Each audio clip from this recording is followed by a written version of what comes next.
हमारा नैनीताल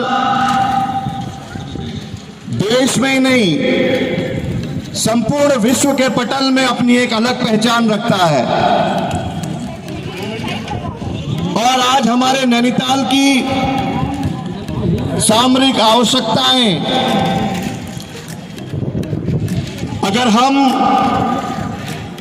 नैनीताल को अगले 20 साल का कैसा नैनीताल देखते हैं, हमें इस सोच के साथ आगे बढ़ना है। और हमने इन 5 सालों में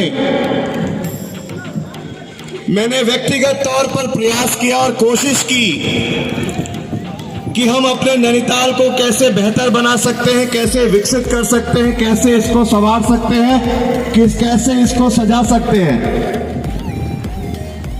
और आज हमारा नैनीताल, अगर हम सूखा ताल की बात करते हैं, हम सब इस बात को जानते हैं कि हमारे सूखा ताल की दशा और दिशा कैसी थी। लोग अक्सर इस बात को कहते थे, वो ताल ही क्या जो सूखा कहलाए। और आज मैंने व्यक्तिगत तौर पर इन 5 सालों में देखा कि जो हमारे पर्यटक नैनीताल में आते हैं, वो यहाँ पर बोटिंग करते हैं, वो यहाँ पर माल रोड में घूमते हैं, वो हिमालय दर्शन के लिए जाते हैं, वो जू में जाते हैं, वो ऑब्जर्वेटरी में जाते हैं, वो 12 पत्थर जाते हैं, वो चाइना पीक जाते हैं, वो टिप्पन टॉप जाते हैं। लेकिन जरूरत थी नैनीताल को कि हम अपने पर्यटकों को कुछ नया दे पाएं।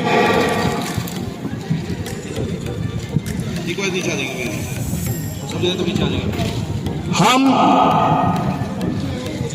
एक ऐसा नया पर्यटन स्थल नैनीताल के अंदर विकसित कर पाएं, जिससे आने वाले समय में हम नैनीताल के पर्यटकों को और नैनीताल की आर्थिकी के केंद्र बिंदु में,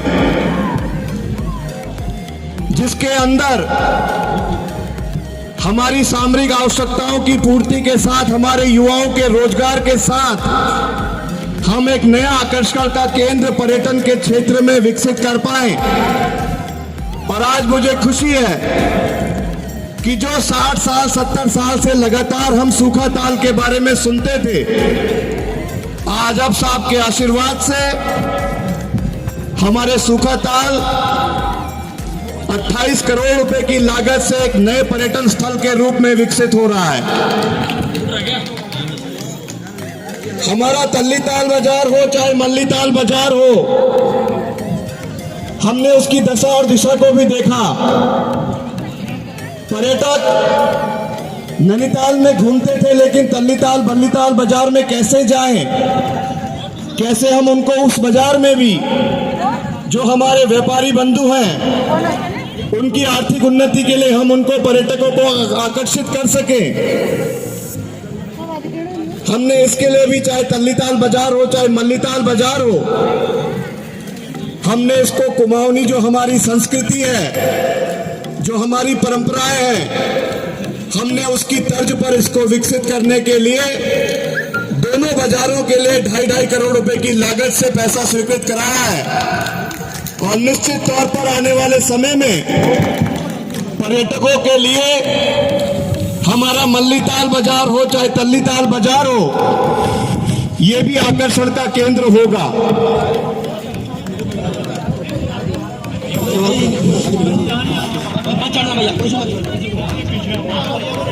इसके साथ साथ हमारे रंगकर्मी भाई भी यहां पर हैं। लगातार मांग थी, हमने इस नैनीताल के अंदर उस रंगमंच को भी देखा है कि हमारे शहर से चाहे स्वर्गीय निर्मल पांडे हो, चाहे ललित तिवारी जी हो, जहूर आलम जी से लेकर हमने अनेकों ऐसे रंगमंच के साथियों को पूरे देश में नैनीताल का नाम रोशन करते हुए देखा है। साल पहले का बीडी पांडे भी आप देखिए, हमारे शहर के अंदर अगर बीडी पांडे में 13 डॉक्टर होते होंगे तो आपके आशीर्वाद से आज वहां पर 23 डॉक्टर होंगे। अगर बीडी पांडे में हमारे पास प्राइवेट वार्ड नहीं था तो आज आप सबके आशीर्वाद से 60 लाख रुपए की लागत से प्राइवेट वार्ड का निर्माण बीडी पांडे में हो रहा होगा।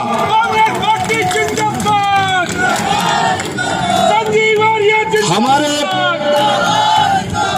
चाहे सौर बगड़ का क्षेत्र हो, चाहे पंगूट का क्षेत्र हो, चाहे घुघू खान से लेकर बांसी से लेकर बेताल घाट से लेकर,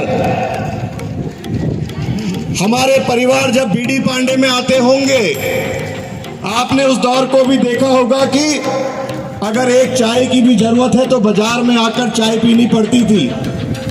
आज अगर आप बीडी पांडे के अंदर देखेंगे, हमने अपनी मातृशक्ति को, अपनी महिला समूह को स्वरोजगार से जोड़ते हुए आज बीडी पांडे में भी कैंटीन खोलने का काम किया होगा। आपको अगर पैथोलॉजी की सेवाएं चाहिए होंगी, पिछले 5 साल पहले तक एक साधारण रूप से पैथोलॉजी की सुविधा के लिए भी आपको हल्द्वानी जाना पड़ता होगा। अगर आज आप बीडी पांडे के अंदर जाएंगे तो आप सबके आशीर्वाद से हमने पैथोलॉजी सुविधा के लिए भी लैब की स्थापना का शुभारंभ बीडी पांडे के अंदर किया है। आपने उसको भी देखा होगा कि अगर बीडी पांडे में रात को लाइट चले जाती होगी तो दिए मोमबत्ती से या मोबाइल की लाइट से ही आप वहां पर बैठे रहते होंगे। तो आगे चेक करना पड़ेगा। आज एक दो दिन रुक जाओ। आधुनिक रूप से हमने बीडी पांडे में जनरेटर की सुविधा भी उपलब्ध कराई है। दूसरी भी डाल दी। अरे वो 3 लोग डिजिटल एक्सरे मशीन हो, डेंटिस्ट की नई मशीन हो, एक दो दिन रुक जाओ बस। एक आईसीयू सेंटर तक पिछले 70 सालों में बीडी पांडे के अंदर नहीं होगा। अगर आज आप बीडी पांडे में जाएंगे तो आपको वहां पर आईसीयू सेंटर भी मिलेगा, ऑक्सीजन पाइपलाइन भी मिलेगी, आपको वेंटिलेटर्स भी मिलेंगे।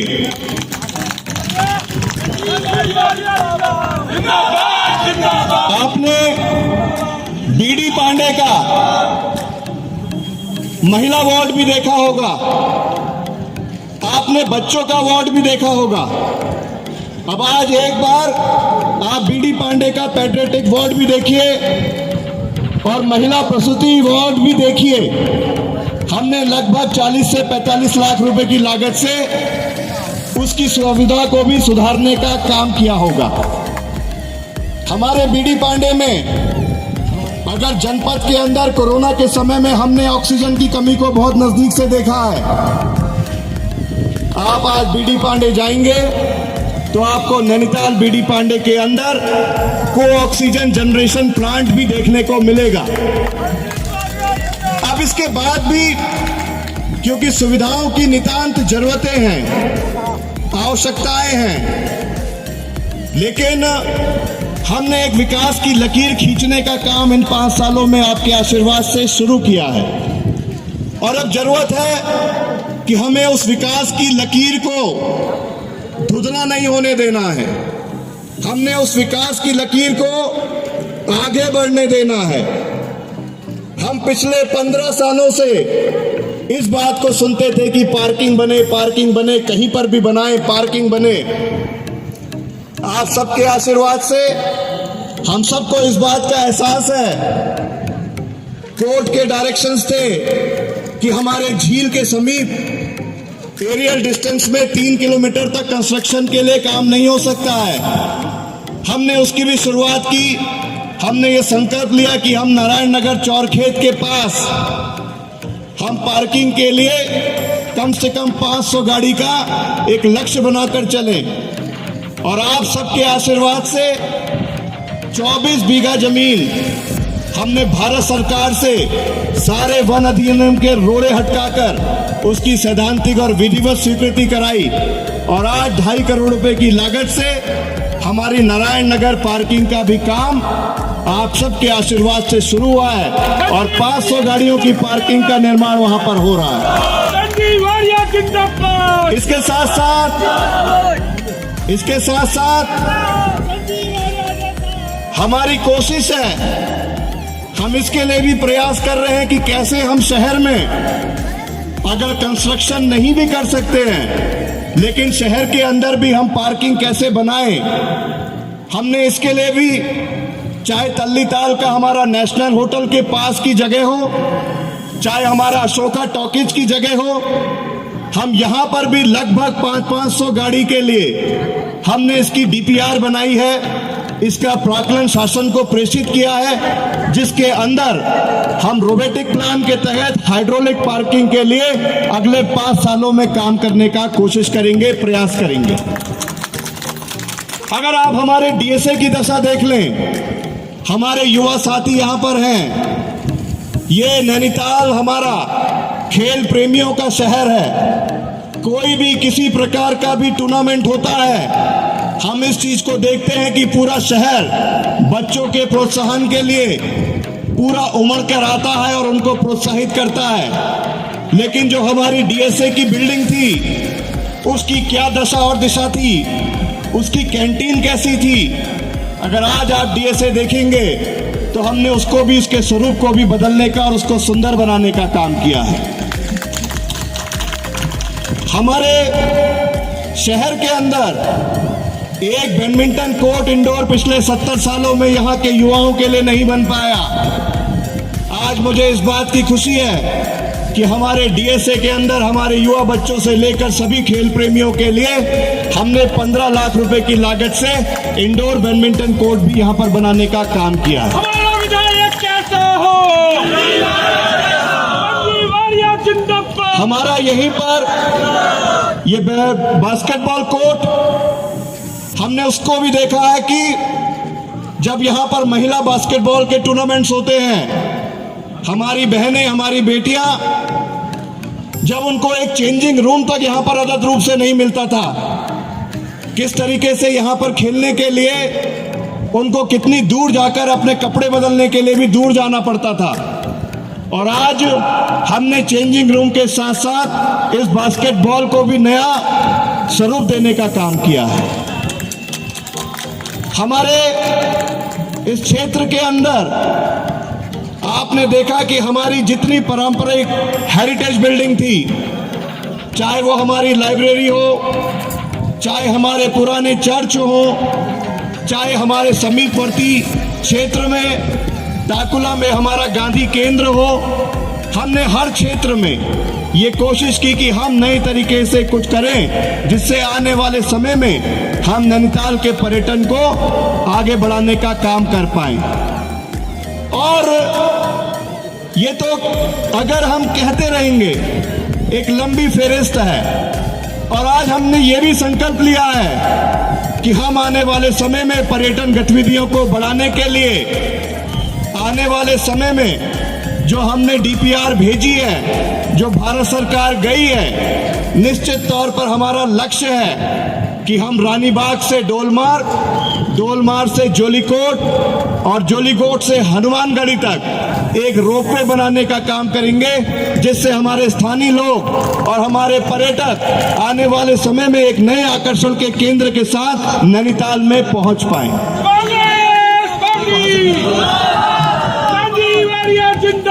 लेकिन मैं आज आपसे प्रार्थना करने के लिए इसलिए आया हूं कि कांग्रेस क्यों जरूरी है। विधायक के तौर पर यहां की सामरिक आवश्यकताओं की पूर्ति के लिए हम काम कर सकते हैं, लेकिन हमने वो कोरोना का दौर देखा है, चाहे हमारे नाव चालक साथी हो, चाहे हमारे फड़ व्यवसाय के साथी हो, चाहे हमारे लघु व्यापारी हो, चाहे हमारे होटलियर्स हो, चाहे होटल के कर्मचारी हो, चाहे हमारे स्कूलों के कर्मचारी हो। हमने उस दौर को देखा कि जब कोरोना के समय में जब हमारा व्यापार चौपट हुआ, हमारी आर्थिकी कमजोर हो गई, हमें अपना घर पालना मुश्किल हो गया। आज कांग्रेस इसलिए जरूरी है कि कांग्रेस आज आपके बीच एक वादे के साथ आई है। इस संकल्प के साथ कांग्रेस आपकी पूरे प्रदेश में चुनाव लड़ रही है।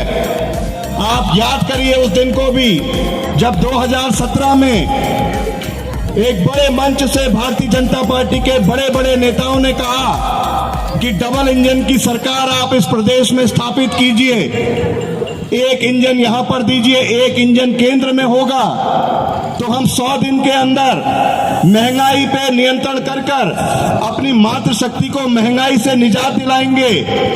लेकिन आज भी ये सत्य है, कांग्रेस इसलिए जरूरी है कि अगर कांग्रेस महंगाई के लिए 414 रुपए का सिलेंडर छोड़कर गई थी तो वो आज सिलेंडर आपको 1030 रुपए में मिल रहा होगा। अगर कांग्रेस 50 रुपए किलो दाल छोड़कर गई होगी तो वो दालें आज आपको 200 पार मिल रही होंगी। हम देखते थे कि गांव में धूप सेकते वक्त हमारी मातृशक्ति से लेकर हमारे बुजुर्ग, हमारे बच्चे खाने के तेल सरसों को सिर में भी मल लेते थे। अगर कांग्रेस वो 60 रुपए का सरसों का तेल छोड़कर गई होगी तो आज वो 200 रुपए हो गया होगा। आज हम आपसे इसलिए कह रहे हैं कि कांग्रेस जरूरी है कि कांग्रेस इस वादे के साथ आपके बीच आई है।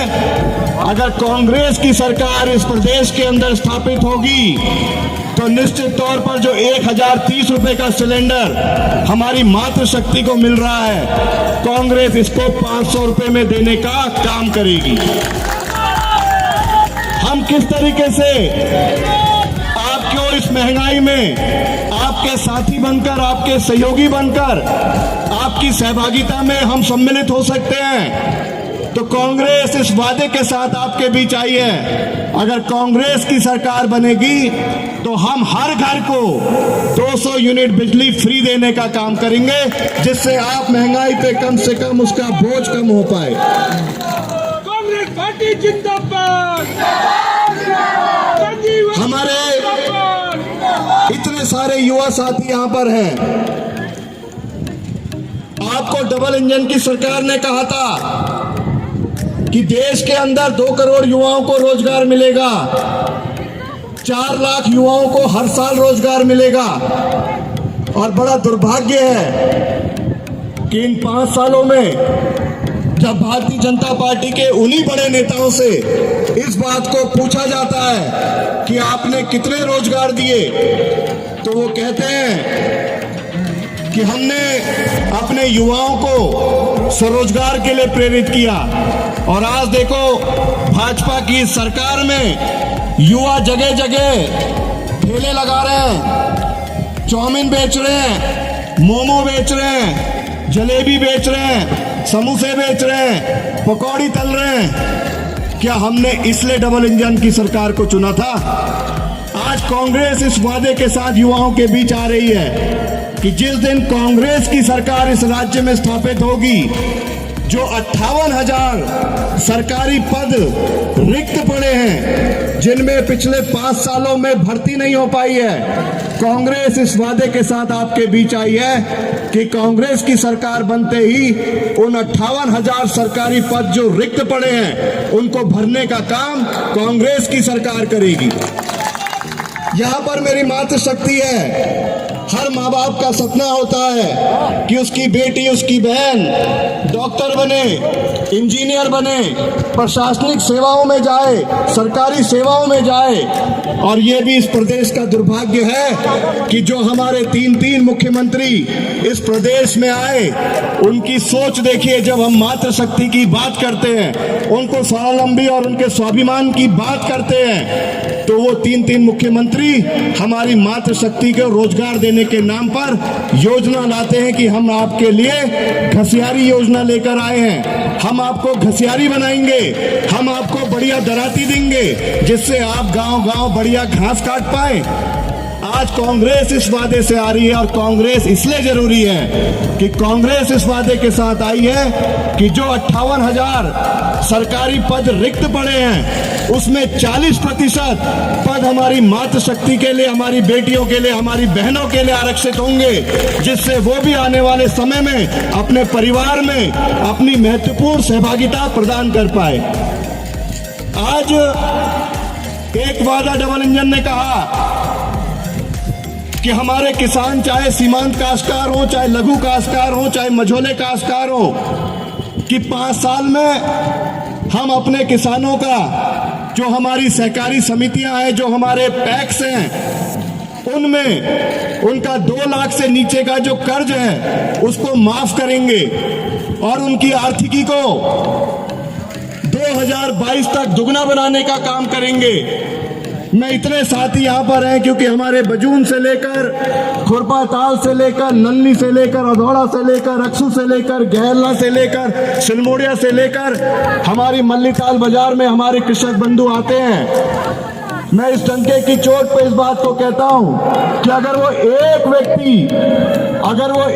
व्यक्ति खड़ा कर दे जिसका कर्ज माफ हुआ हो और एक किसान खड़ा कर दे जो ये कहे कि 2022 तक मेरी आर्थिकी दुगनी हुई हो, लेकिन आज सच इस बात का है आर्थिकी किसानों की दुगनी हुई हो या नहीं हुई हो, लेकिन इतना जरूर है जो किसान, जो उसकी जोत लगती है अपनी खेती में, उसमें उर्वरक हो, उसमें बीज हो, उसमें डीजल हो, उसमें पेट्रोल हो, कहीं ना कहीं इन 5 सालों में वो दुगना नहीं, तिगुना नहीं, वो चौगुना हुआ होगा। आज हम इस संकल्प और उद्देश्य के साथ कांग्रेस आपके बीच आ रही है कि हम अपने किसानों की आर्थिकी के लिए भी, अपनी मातृशक्ति के लिए भी हमारा संकल्प है कि निश्चित तौर पर आने वाले 5 सालों में ये युवाओं की सरकार होगी, ये मातृशक्ति की सरकार होगी, ये हमारे किसानों की सरकार होगी, ये हमारे व्यापारी भाइयों की सरकार होगी। हम सब ने इस चीज को भी नजदीक से देखा है कि उस कोरोना के दौर में आज मैं देख रहा हूं कि भारतीय जनता पार्टी के नेता, उनके कार्यकर्ता इस बात को जगह जगह जाकर कह रहे हैं कि आज भाजपा को वोट दीजिए क्योंकि हमने आपको मुफ्त में वैक्सीन लगाई, हमने आपको मुफ्त में टीकाकरण किया। मैं उन भाजपा के नेताओं से भी कहना चाहता हूं और भाजपा के मित्रों से भी कहना चाहता हूं कि ये देश में पहली बार नहीं हुआ कि एक महामारी आई है। कांग्रेस के शासनकाल में भी चाहे मलेरिया हो, चाहे प्लेग हो, चाहे डायरिया हो, हमने भी अनेकों कांग्रेस के शासनकाल में महामारियों को देखा है। और अगर वो भारतीय जनता पार्टी के नेता और उनके मित्र अपनी शर्ट खोलकर अगर अपना हाथ देखेंगे तो उनको भी एक चवन्नी का निशान दिखेगा। वो चवन्नी का निशान भी मुफ्त में ही वैक्सीन लगी थी और वो मुफ्त वैक्सीन भी कांग्रेस ने लगाई थी। लेकिन आज दुख इस बात का होता है कि अगर इतना सा काम होता है तो लोगों के मन में, उनके मस्तिष्क में, उनके मनस में इस बात को डालने का काम किया जाता है कि देखिए अगर भाजपा नहीं होती तो वैक्सीन नहीं होती, वैक्सीन नहीं होती तो तुम नहीं होते। और वो भाजपा के मित्रों से भी कहना चाहता हूं, जिस वैक्सीन की बात वो करते हैं वो वैक्सीन भी कांग्रेस के शासनकाल में जो कांग्रेस ने प्रयोगशालाएं बनाई उसी में उसका निर्माण हुआ है। उसी निर्माण से आज वो वैक्सीन घर घर पहुंच रही है। आज कांग्रेस आपके बीच है। हम अपनी आशा बहनों की बात कर रहे हैं, हम अपने आंगनबाड़ी की बहनों की बात कर रहे हैं, हम अपने कर्मचारियों की बात कर रहे हैं, हम अपने उन पुलिस भाइयों की बात कर रहे हैं जो 4600 ग्रेड पे के लिए लड़ते लड़ते रह गए, जिन्होंने कोरोना के सामने अपना घर नहीं देखा, अपना परिवार नहीं देखा। हमारी भोजन माताओं से लेकर हमारी आशा वर्कर ने प्रत्येक गांव में जब हम अपने घर से निकलना नहीं पसंद करते थे उस समय घरों में टीकाकरण करके, उन समय में जो कोरोना के समय में जब हम देखते थे कि जगह जगह कोई जाना पसंद नहीं करता, उन्होंने सेवा देने का काम किया। आज हम इस बात का भरोसा दिला रहे कि निश्चित तौर पर कांग्रेस इसलिए जरूरी है कि आने वाले समय में हम सब, आपका भाई साथी संजीव आर्य, कांग्रेस की सरकार आने पर उनकी आवाज बनने का काम करेगा। हमने बलिया नाला की समस्या को भी देखा है और कृष्णापुर की सड़क की भी मांग देखी है। और मैं आज आपसे इस बात को कह रहा हूं, पूरे विश्वास के साथ हमने इसके लिए कदम बढ़ाया है और निश्चित तौर पर आपका भाई ही एक दिन आपको जरूर मोटर मार्ग से आके कृष्णापुर आकर दिखाएगा।